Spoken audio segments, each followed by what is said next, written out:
ஒரு வழியா திமுக அரசாங்கத்தை தூய்மை பணியாளர்கள் எல்லாருமே ஒரு வழிக்கு கொண்டு வந்துட்டாங்க, பரவாயில்லையே அப்படின்னு சொல்லும் வகையில இப்ப முதலமைச்சர் ஸ்டாலின் அவர்கள் ஒரு அறிக்கையை அவங்களுக்காக வெளியிட்டிருக்காரு. இதுல இவங்களுக்கான முக்கிய திட்டங்கள் இதெல்லாம் இருக்கு அப்படிங்கிற மாதிரியான விஷயங்களையும் சொல்றாரு. இவங்க இதை ஏற்பாங்களா இல்லையா அப்படிங்கறத கொஞ்சம் பார்ப்போம். அது மட்டும் இல்லாம இப்ப தூய்மை பணியாளர்களை ராத்திரியோட ராத்திரியா அவங்க எல்லாருமே குண்டுக்கட்டா தூக்கிட்டு போயிட்டு வேற வேற பிளேசஸ்ல அடைச்ச விஷயங்கள் நம்மளுக்கு தெரியும். சோ குடியரசு தினம் வருது அப்படிங்கறதுனால ரிப்பன் மாளிகையில முக்கியமான ஆட்கள் வருவாங்க.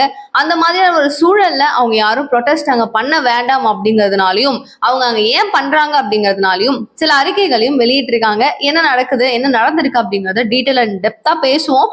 அனைவருக்கும் வணக்கம். நீங்க பாத்துட்டு இருக்கிறது கல்கனி நியூஸ். என்ன தூய்மை பணியாளர்கள் முதல்ல வைக்கிற ஒரு கோரிக்கை என்ன அப்படின்னா, எங்களுக்கு வந்துட்டு சம்பளம் முன்னாடி இருந்தது அப்படிங்கும் போது 23,000 வரைக்கும் வந்துச்சு. அண்ட் இப்போதைக்கு 16,000 சில்லறை தான் வருது. இப்ப புதுசா நீங்க சொல்ற மாதிரி ராம்கி கிட்ட போனோம் அப்படின்னா அந்த நிறுவனம் எங்களுக்கு கம்மியா தான் கொடுக்குறாங்க. அதனால நாங்க அங்கெல்லாம் வரமாட்டோம். எங்களுக்கான ஒரு ஊதியமும் சரியா இல்லை. அது இல்லாம பணி நிரந்தரம் அப்படிங்கறது நீங்க வாக்குறுதி எல்லாம் கொடுத்திருந்தீங்க, அதை எங்களுக்கு நிரந்தரம் ஆக்குங்க அப்படிங்கிறது தான் அவங்க சொன்ன ஒரு விஷயத்தை இவங்க கோரிக்கையா திரும்பவும் வைக்கிறாங்க. இவங்களுடைய ப்ரொடெஸ்டும் அதை நோக்கி மட்டும் தான் இருக்கு. பட் இதற்கான ஒரு தெளிவான பதில் இப்போ வரைக்கும் ஸ்டாலின் அவர்களும் உதயநிதி ஸ்டாலின் அவர்களும் மீதம் இருக்கிற நபர்கள் கரெக்டான ஒரு பேச்சுவார்த்தையை சக்சஸ்ஃபுல்லா முடிச்சாங்களா அப்படின்னு கேட்டீங்கன்னா ஸ்டில் இல்ல. ஆனா குடியரசு தினம் வருது, அங்க பிளாக் ஏத்தணும், நிறைய விஷயங்கள் அங்க பண்ணணும், முக்கியமான ஆட்கள் வருவாங்க, இவங்க இடையூறா இருப்பாங்க அப்படிங்கிற காரணத்தினால என்ன படுத்துறாங்க அப்படின்னா நீதிமன்றத்துல இருந்து ஒரு உத்தரவு ஒண்ணு வாங்குறாங்க. அந்த உத்தரவுல இப்பவே அவங்க எல்லாரையும் அப்புறப்படுத்தணும் அப்படின்னு சொல்லி வருது. சோ அவங்க எல்லாரையுமே குண்டுகட்டா தூக்கி பயங்கர வயலன்ஸோட அந்த இருந்த பெண்கள் எல்லாரையுமே தூக்கி உள்ள போடுறாங்க, அந்த வண்டிக்குள்ள போடுறாங்க. பெண்கள் இல்லாம ஆண்கள் ஏன் வந்தீங்க அப்படிங்கிற கேள்விகளோட பல விஷயங்கள் அதை நம்ம லாஸ்ட் வீடியோல நிறைய டிஸ்கஸ் பண்ணியிருக்கோம். நீங்க அதை பார்க்கணும், இவங்களுடைய ஆதங்கத்தை தெரிஞ்சுக்கணும் அப்படின்னு நீங்க நினைச்சீங்கன்னா ப்ளீஸ் அதை வாட்ச் பண்ணுங்க, இதுக்கு முன்னாடி இருக்கிற வீடியோ. அண்ட் இப்போ முக்கியமான விஷயங்கள் அவங்க சொன்ன திட்டங்கள் என்னெல்லாம் பேசியிருக்காங்க அப்படிங்கறத பார்ப்போமா. சோ அமைச்சர்கள் அவையில தெளிவான விஷயங்கள் நம்ம இதெல்லாம் பண்ணணும் அப்படின்னு சொல்லிட்டு தூய்மை பணியாளர்களுக்காக இப்ப மு.க. ஸ்டாலின் அவர்கள் எடுத்திருக்கிற ஒரு முதல் ஸ்டெப் அப்படின்னு சொல்றாங்க. சோ அவங்க சொல்ற விஷயங்கள் என்ன அப்படின்னா, உடல்நல கோளாறு, சுவாச கோளாறு அப்படின்னு இவங்க பெருக்கிக்கிட்டே இருக்கிறதுனால அலர்ஜிஸ் முதற்கொண்டு பல விஷயங்கள் இவங்களுக்கு உடல் கோளாறுகள்ல வரலாம். அதனால அவங்களுக்கு ஏதாவது பிரச்சனைகள் வர்றதுக்கு முன்னாடி அவங்களுக்கு ஏதாவது பிரச்சனைகள் இருக்கா அப்படிங்கிற ஒரு விஷயத்தை கண்டுபிடிக்கிறதுக்காக அவங்களுக்கான சில செயல்பாடுகளை நம்ம உருவாக்கணும் அப்படிங்கிறாங்க. அண்ட் பணியில இருக்கும் போதே அந்த வேலை பார்க்குறவங்க இறந்துட்டாங்க அப்படின்னா கிட்டத்தட்ட 10 லட்ச ரூபா வரைக்கும் இழப்பீடு கொடுப்போம் அப்படின்னு சொல்லியிருக்காங்க.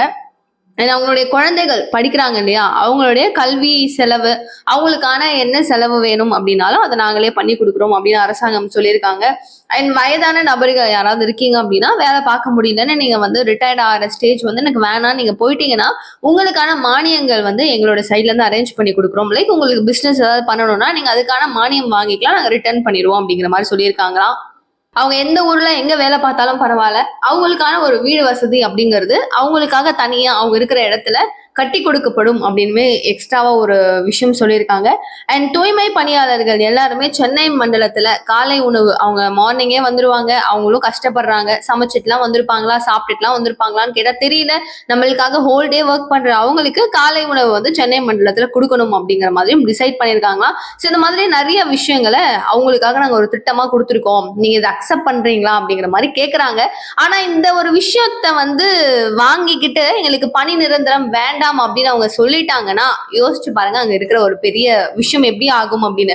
இதை அவங்க ஒத்துக்கிட்டாங்கன்னா அது அவங்களுக்கு கிடைக்காது. எங்களுக்கு இதெல்லாம் தேவையில்லை, எனக்கு அதுதான் வேணும் அப்படின்னு அவங்க நின்னாங்கன்னா இதுக்கு தங்கம் தென்னரசு அவர்கள் சொல்ற விஷயம் என்னன்னா, இது நீதிமன்றத்துல போயிட்டு இருக்கு இந்த கேஸ், இது முடியட்டும், அவங்களுடைய தீர்ப்பு என்ன வருது அப்படிங்கறத பார்ப்போம், அதுக்கப்புறம் பேச்சுவார்த்தை நடத்தி என்ன நடக்குதுங்கிறத பார்ப்போம் அப்படின்னு சொல்றாரு. ஆனா இதுக்கு முன்னாடி கொடுத்த வாக்குறுதியை நிறைவேற்றலை அப்படிங்கும் போது இப்போ பேச்சு பேசலாம் அப்படின்னு சொல்றேன் இந்த வார்த்தையை நாங்க எப்படி நம்புறது அப்படின்னு சொல்லி தூய்மை பணியாளர்கள் இன்னும் பல கேள்விகளை தான் முன் வச்சிட்டு இருக்காங்க. நள்ளிரவுல அடக்குமுறை அப்படிங்கிறது இந்த அளவுக்கு பண்ணுவீங்களா, இதெல்லாம் எப்படி நடக்கலாம் அப்படின்னு சொல்லிட்டு இந்த விஷயத்துல இருந்தே அவங்க மீண்டு வந்திருப்பாங்களான்னு கேட்டா கிடையாது. அவ்வளவு அளவுக்கான ஒரு ப்ரெஷர், அந்த அளவுக்கான ஒரு டார்ச்சர்ஸ் அவங்களுக்கு ஷுவரா இருக்கும். இந்த மாதிரியான நேரத்துல அவங்க கூட உடன் நிக்க வேண்டிய திருமாவளவன் அவர்களும் காங்கிரஸ் கட்சியின் சார்ந்தவர்களும் இவங்கெல்லாம் ஏன் இல்ல, நான் அவங்க கூட இருக்கேன்னு சொன்ன நபர்கள் யாருமே எங்க கூட இல்லையே அப்படிங்கிற ஒரு மன வருத்தம் ரொம்ப அதிக அளவுல அவங்க கிட்ட இருக்கதான் செஞ்சுட்டு இருக்கு. இதுக்காக நேரு அவர்கள் நேர்ல போய் பார்க்கலாம் பேசலாம் அப்படின்னு சொல்லி நிக்கும் போது இவங்க யாரும் பேசுறதுக்கோ பாக்குறதுக்கோ முன் வரல அப்படிங்கிறதுனால அவர் திரும்பவும் அங்கிருந்து கிளம்பிட்டதாகவும் சொல்லப்படுது. ஆனா முதலமைச்சர் ஸ்டாலின் ஐயா அவர்களும் உதயநிதி ஸ்டாலின் அவர்களும் வரவே இல்லை, பார்க்கவே இல்லை அப்படிங்கிறது அவங்க இன்னைய வரைக்கும் கதறிக்கொண்டு இருக்கும் ஒரு பெரிய ஒரு விஷயம். அண்ட் நம்மளுமே பேசுறதுக்கு நல்லா இருக்குல்ல இந்த பாயிண்ட் அப்படின்னு தோணுது தானே. முதலமைச்சர் ஒருவேளை பார்த்திருந்தாருன்னா நம்ம தான் வாயை திறந்து பேசுறதுக்கு அங்க ஒன்றும் இல்லை, அவங்களுக்குள்ள பேசுவாங்க, ஏதாவது ஒரு முடிவு எடுப்பாங்க, அவங்களுடைய ஜட்ஜ்மெண்ட் என்னவா இருக்கும் அப்படிங்கறத யோசிச்சிருப்போம். பட் மக்கள் பார்வை அப்படின்னு வரும்போது இவ்வளவு பேர் 13 நாட்களா ப்ரொடெஸ்ட் பண்ணிட்டு இருக்காங்க. பட் ஸ்டில் முதலமைச்சர் ஸ்டாலின் அவர்கள் அந்த இடத்துல விசிட் பண்ணல அப்படிங்கிறது ஒரு பெரிய கேள்வியா எல்லாரும் கேட்கக்கூடிய ஒரு விஷயமா, பேசும் பொருளாகவும் அது மாறி இருக்கு இல்லையா. அடுத்த கட்டமா இப்ப நேரு அவர்களை பத்தி பேசணும். சேகர் பாபு வந்திருந்தாரு, அவரை நேரடியாவே விமர்சனம் பண்ணி எல்லாருமே நீங்க கிளம்புங்க அப்படின்னு சொல்லிட்டாங்க. சரி, இந்த மாதிரி அடுத்தடுத்த கட்டத்துல முக்கியமான ஆளை பத்தி நம்ம பேசி ஆகணும் இல்லையா. எஸ், மேயர் பிரியா இவங்க பாத்தீங்கன்னா ஒரு வராங்க, பேசணும் அப்படின்னு சொல்லி வராங்க. மேடம், இவங்களுடைய பேச்சுவார்த்தைகள்லாம் எந்த கட்டத்துல இருக்கு, இவங்களை பத்தி என்ன பேசலையா, எதுவும் சொல்லலையா அப்படின்னு சொல்லி கேட்கும் போது அவங்க சொல்ற ஒரு விஷயம் என்ன அப்படின்னா, வெயிட் பண்ணுங்க, நாங்க பேசிட்டு இருக்கோம், பேச்சுவார்த்தை நடத்திட்டு இருக்கோம், அவங்க திரும்பவும் நாங்க பேசுவோம், சொல்யூஷன் கொண்டு வருவோம் அப்படின்னு நம்ம எதிர்பார்த்தோம். ஆனா அவங்க சொன்ன விஷயம் பேச்சுவார்த்தை நடந்துட்டு இருக்கு, ஃபர்ஸ்ட் அவங்க ஒன்றும் ஒத்து வரல, அடுத்தது நாங்க சொல்லிக்கிட்டே இருக்கோம், அவங்க கேட்க மாட்டேங்கிறாங்க, ப்ரொடெஸ்ட் பண்றது அவங்க எங்க வேணா பண்ணலாம்ல, இங்க ஏன் பண்ணணும் அப்படிங்கிற மாதிரி அவங்க கேட்ட ஒரு விஷயம் எல்லாருக்கும் இன்னும் டென்ஷன் ஆயிடுச்சு. சரி, அவங்க ப்ரொடெஸ்ட் பண்ணணும்னா அவங்க பாட்டுக்கு பண்ணிக்கிட்டே தான் இருக்கணுமா, அதுக்கு சொல்யூஷன் எதுவும் இல்லையா அப்படிங்கிற ஒரு கேள்வியை பார்க்கும் நபரா இருக்கிற ஒருத்தவங்களுக்கும் தோணுதா இல்லையா. இது என்ன மேடம் நீங்க இப்படி சொல்றீங்கன்னா, ஆமா, நாங்க அவங்களுக்கு டீ வாங்கி கொடுத்தோம், அது பண்ணோம், இது பண்ணோம், எல்லாமே நாங்க அவங்களுக்கு துணையா தான் நின்னோம், பேச்சுவார்த்தை இப்ப வரைக்கும் நடந்துகிட்டு தான் இருக்கு, அவங்க சரியா எதுவும் பதில் சொல்லல, நாங்களும் ஒத்து வர மாட்டேங்குது, அவங்க இங்கே இருந்தாங்கன்னா எப்படி அப்படிங்கிற மாதிரி ஒரு வார்த்தையை அவங்க தவறா யூஸ் பண்றாங்க. சரி, இது மட்டும் தானா அப்படின்னு கேட்டீங்கன்னா அவங்க இன்னொரு விஷயம் சொல்றாங்க. கிட்டத்தட்ட 15 மண்டலம் வரைக்கும் இருக்கிறதுல 13 மண்டலத்தை ஆல்ரெடி நாங்க பிரைவேட் செக்டாருக்கு மூவ் பண்ணிட்டோம், அவங்க இன்னும் சுத்தமா சுகாதாரமா இன்னும் சூப்பரா செயல்படுத்திட்டு இருக்காங்க. இந்த மாதிரி இருக்கும்போது இப்போ ஒரு 2 மண்டலத்துல மட்டும் என்ன பிரச்சனை, இத்தனை நாள் வாய மூடிட்டு இருந்த இவங்க இந்த 2 மண்டலத்துல இருக்கிறவங்க எதுக்காக நிரந்தரமான பணி இருக்கணும் அப்படின்னு சொல்லி கேட்டுட்டு இருக்காங்க, அது இதெல்லாம் செட் ஆகுமா அப்படிங்கிற மாதிரி மேயர் பிரியா ஒரு கேள்வியை கேட்டிருக்காங்க. அது மட்டும் இல்லாம கவர்மெண்ட்ல இருந்தா ஒன்னும் வராதுங்க, இதுவே அவங்க பிரைவேட் செக்டர்ல ராம்கீல போய் ஜாயின் பண்ணிட்டாங்க அப்படின்னா பிஎஃப் இருக்கும், இஎஸ்ஐ இருக்கும், லீவ் அலவன்ஸ் இருக்கும், அண்ட் அவங்களுடைய ரெண்டல் அலவன்ஸ் வரும், எல்லா அலவன்ஸும் வரும். அவங்க லீவ் போடாம போனாங்கன்னா அதுக்கு தனியா பேக்கேஜஸ் கொடுப்பாங்க, நிறைய இருக்குங்க, நிறைய போனஸ் இருக்கு, அதுல இருந்தா நல்லா இருக்கும் அப்படிங்கிற மாதிரியும் சொல்லியிருக்காங்களாம். அது மட்டும் இல்லாம ஆகஸ்ட் 31 அவங்க ஜாயின் பண்ணணும் அப்படிங்கிறது கூடுதல் தகவலா அவங்க சொல்லியிருக்காங்க. கிட்டத்தட்ட அந்த ஒரு நிறுவனத்துல 1700 நபர்கள் ஒர்க் பண்ணிட்டு இருக்காங்க அண்ட் 3000 நபர்களை எடுக்க போறதாகவும் கூடுதல் தகவல். சோ முன்னாடி போறவங்களுக்கு ஃபர்ஸ்டான ஒரு அட்வான்டேஜ் இருக்கு. அதனால நீங்க யாரெல்லாம் ஜாயின் பண்ணணுமோ ஆகஸ்ட் 31 ஜாயின் பண்ணா மட்டும்தான், இல்லைன்னா அந்த வேலையும் போயிரும் அப்படிங்கிற மாதிரி ஒரு அச்சுறுத்தலும் பாத்தீங்கன்னா சைட்ல முடிஞ்ச அளவுக்கு காமிச்சிட்டு இருக்காங்க. அண்ட் இந்த ராம்குமார் ரெட்டி அப்படிங்கிற இந்த ஒரு நிறுவனம் கிட்டத்தட்ட ரொம்ப வருஷமா இருக்காங்க. அண்ட் இப்போ இந்த மண்டலத்திற்கான ஒரு அட்வான்ஸையும் பாத்தீங்க அப்படின்னா வாங்கிட்டதாகவும் சொல்லப்படுது. இதெல்லாம் நிறைய விஷயங்கள் உள்ள போயிட்டு இருக்குல்ல இவங்களுக்குள்ள, அது 2 பேருக்கும் கவர்மெண்ட்க்கும் பிரைவேட்க்கும் செக்டாருக்கு நடுவில் நடக்கிற விஷயங்கள் அமல்படுத்தப்படணும், எல்லாருக்கும் வெளிச்சம் போட்டு காமிக்கணும் அப்படின்னு சொல்லிட்டு எங்களுக்கான ஒரு தேவை இதுதான், எங்களுக்காக ப்ரூவ் பண்ணுங்க, எங்களுக்கான தேவைகளை நிறைவேற்றுங்க அப்படின்னு சொல்லி ஒரு புறம் தூய்மை பணியாளர்கள் இன்னைய தேதி வரைக்கும் சண்டை போட்டுக்கிட்டே இருக்கிற இந்த ஒரு சூழல்ல மேயர் பிரியா அவர்கள் உங்களுக்கு இதெல்லாம் செட் ஆகாது அப்படின்னு இவங்களுக்கு பிள்ளைய கிள்ளி விட்டுட்டு தொட்டில ஆட்டுவாங்கல்ல, அதே மாதிரி சேம் ஸ்ட்ராட்டஜியை தான் மேயர் பிரியா அவர்கள் பண்றாங்களோ அப்படிங்கிற ஒரு கேள்வி எல்லாருக்கிட்டையும் இருக்கு.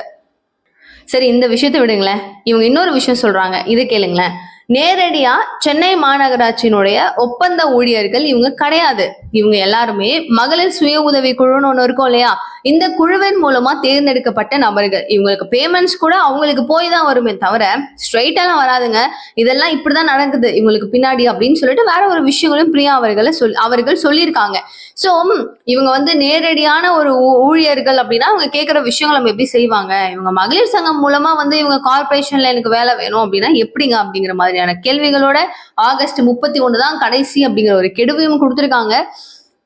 பட் இது ஒரு பக்கம் ஒரு மாதிரி திமிரான ஒரு ஸ்ட்ராட்டஜிஸா இருந்தாலும் அறிக்கைகள் அப்படிங்கிறது உங்களுக்காக நாங்க இதெல்லாம் பண்றோம், எங்களுடைய சைட்ல இருந்து நீங்க பிரைவேட்லயே ஒர்க் பண்ணாலும் எங்களுடைய சைட் கான்ட்ரிபியூஷன் நாங்க இதெல்லாம் கொடுக்குறோம் அப்படின்னு சொல்லிட்டு கவர்மெண்ட் ஒரு பக்கம் ஒரு அறிக்கையை வெளியிட்டிருக்காங்க. அவங்களுக்கு இதுவே ஒரு பாதி சக்சஸ், என்னன்னே கண்டுக்காம இத்தனை நாள் இருந்ததுல இதெல்லாம் பண்றேன்னு சொல்லியிருக்காங்களே அப்படிங்கிறது ஒரு பெரிய சக்சஸ் தான். ஆனாலும் இது மட்டுமே முழு சக்சஸ் கிடையாது, பாதி. கால்வாசி, அவங்களோட தேவைகள் என்னென்ன அப்படிங்கிறது, அவங்களுடைய நினைச்ச விஷயங்கள் வந்து கிடைக்குமா அப்படிங்கிறத பொறுத்திருந்து பார்ப்போம். இன்னும் என்ன மாதிரியான ஒரு முயற்சியில் ஈடுபட போறாங்க அப்படிங்கிறதுல வெயிட் பண்ணி பார்ப்போம். அண்ட் நிகழ்கால விஷயங்கள் எல்லாத்தையுமே நீங்க உடனுக்குடன் தெரிஞ்சுக்கணும் அப்படின்னு நினைச்சீங்கன்னா ப்ளீஸ் சேனலை சப்ஸ்கிரைப் பண்ணிக்கோங்க. தேங்க்யூ ஸோ மச் ஃபார் வாட்சிங் திஸ் வீடியோ. பாய்.